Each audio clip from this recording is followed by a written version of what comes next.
In the meantime, it started with Charlie Gasparino reporting on the CBS and the Redstones at it.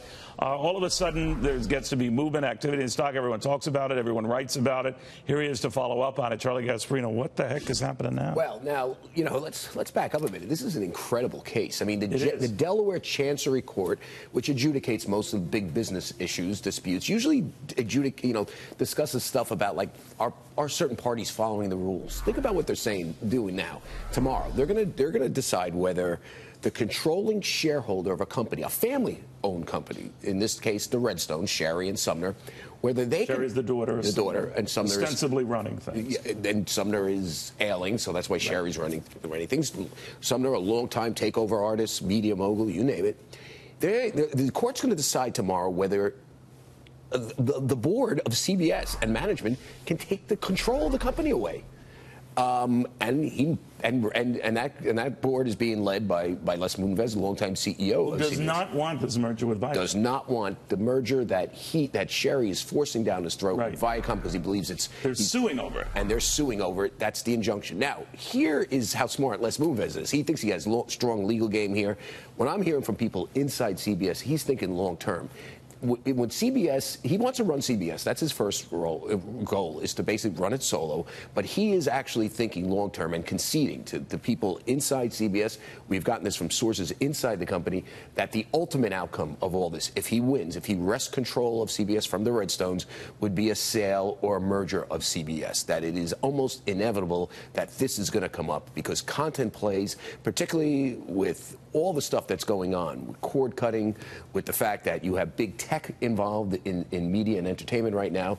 The content that CBS has will be considered takeover bait.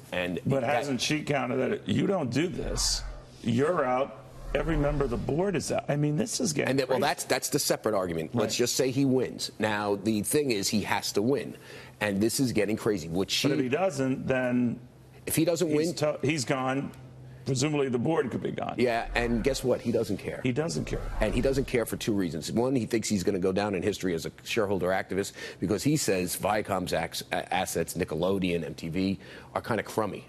Number two, he thinks the price they're shoving it down his throat is way too high for these crummy assets. Number three, he walks away with this enormous compensation package. Anything between, from what I heard, and I'm getting this from board members inside that place, I mean, I don't have the documents in front of me, they're estimating anywhere between $150 million and $200 million.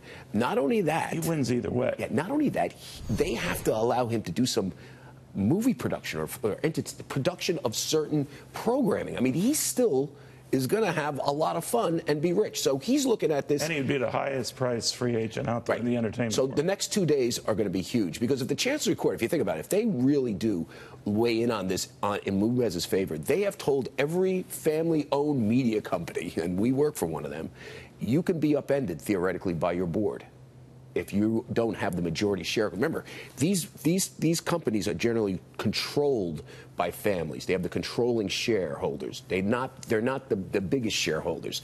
What the Delaware court will be saying is, it doesn't matter if you're controlling anymore. You can be upended in this whole scheme. The bloom is off this relationship rose here. I mean, it was always icy to begin with, but at least they would find a way to be quasi-civil. Well, I think, to be honest with you, I think Les Moonves respected Sumner when he was willing and able, when he was, when he was of sound mind. He does not respect Shari Redstone's business acumen. Does not. Stay tuned, right? Yeah. Next 2 days, we're going to find out. All right. Thank you, my friend. Charlie Gasparino, all right.